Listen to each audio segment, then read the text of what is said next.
Welcome to our program on Kardec Radio. Hello dear friends, welcome back to Spiritism and the Media here on Kardec Radio. Today I'm bringing back the book Our Daily Bread by the Spirit Emmanuel, channeled by Francisco Cândido Xavier, Chico Xavier, and it's the lesson number 71, Shake the Dust Off. So Emmanuel here, he starts with a passage from Jesus from the Gospel according to Matthew, chapter 10, number 14, verse 14. So it is, Jesus says here, if anyone will not welcome you or listen to your words, shake the dust off your feet when you leave that home or town. And we are going to see how Emmanuel explains that passage, and my goal here is for us to think a little bit about that passage and what Emmanuel says and apply that, try to apply that into our daily lives, especially today when we are talking about what the opinion that the others have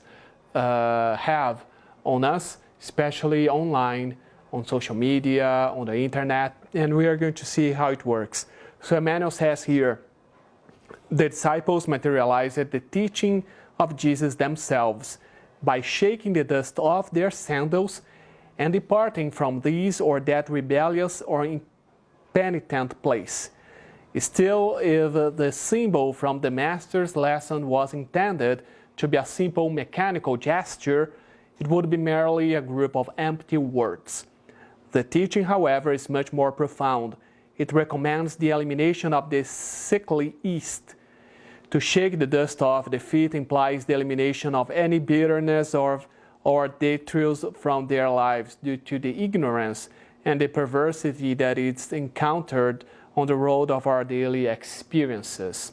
So let's see what we can learn here, what we can, some layers that we can bring here for us to think. Jesus was telling that to the disciples because they were going to spread the good news in many houses in different places, and many times people didn't accept those words, those teachings, and didn't treat the disciples well. So Jesus was saying here exactly what Emmanuel says here. For them, it was for them to eliminate that bitterness or anything that they could bring from that experience, and to leave that behind and go on to another place, go on with that, because we know they knew that the others who weren't able to receive those teachings, who weren't ready to receive those teachings, they were still ignorant, and it wasn't their moment to receive that.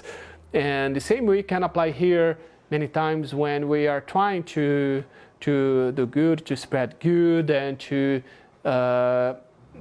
spread some good words out loud, especially when we are talking on social media, on the internet, on the YouTube, for example.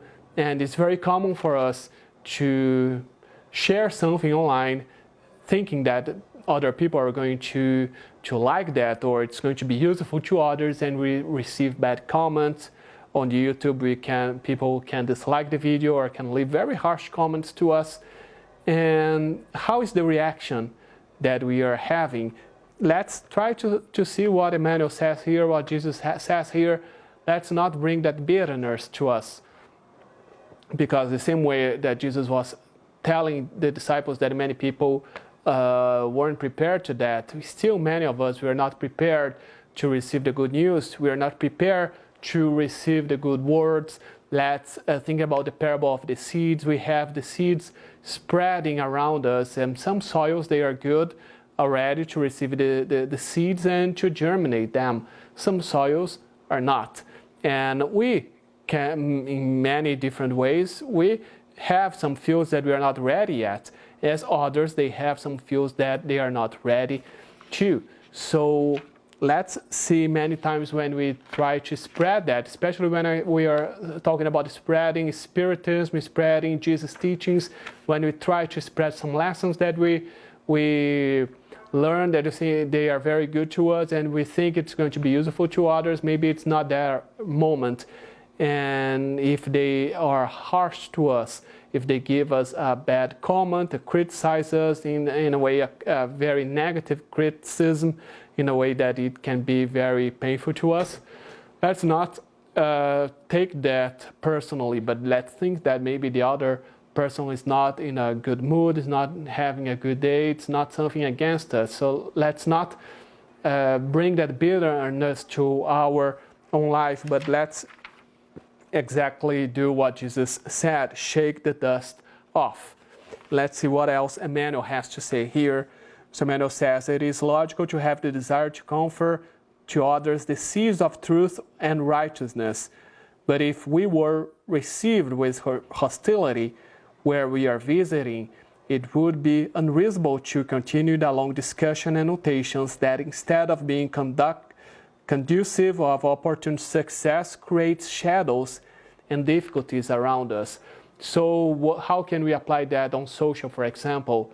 Let's not engage on bad comments. If someone criticizes us, if someone goes and give a very negative comment on our review to a video, to a post that we put there online, let's not engage that, like trying to reply and that the other people is going to reply again, we're going to reply again. And when we see we are having that virtual debate, like I said, we learned in the previous lesson last week, many times those can be useless debates, some empty words that are not going to lead us to any place. So instead of doing that, let's go on, let's move on and leave that behind. And Emmanuel says, if anyone did not receive your goodwill, nor perceive your noble intention, why waste time in bickering? Such an attitude does not resolve spiritual problems. Do you ignore the fact that the one that denies as well as the indifferent person will also be summed by the death of the body to our country of origin? Commend them to Jesus lovingly and proceed on a straight path, seeking attainment of your sacred objectives. There is much to be done in the spiritual edification of the world and in you. Shake, therefore, the incorrect impressions and march ahead joyfully. So when doing good, when spreading the good words, let's follow this lesson. Let not allow that bitterness to be within us. Let not keep that bitterness and go ahead, but shake it off and then go ahead doing the good work as Jesus wants us to do, being Jesus workers here on earth. And as usually, to finish our study, today I'm going to open randomly a lesson from the book Happy Life by the Spirit Joana de Angelis, channeled by Divaldo Franco. So it's going to be the lesson 142. Your real needs will never exceed your means. Each person is born or reborn into the circumstances best suited for happiness. Discontent and rebelliousness, however, usually arm people with ambition and aggressiveness, generating unfortunate states, despite their having accumulated excesses and trinkets, to which they attribute too much work. If only the human heart were not dominated by selfishness, greed, and indifference, no one would ever want for the essentials. Thank you so much for your company. May God bless all of us. See you next week.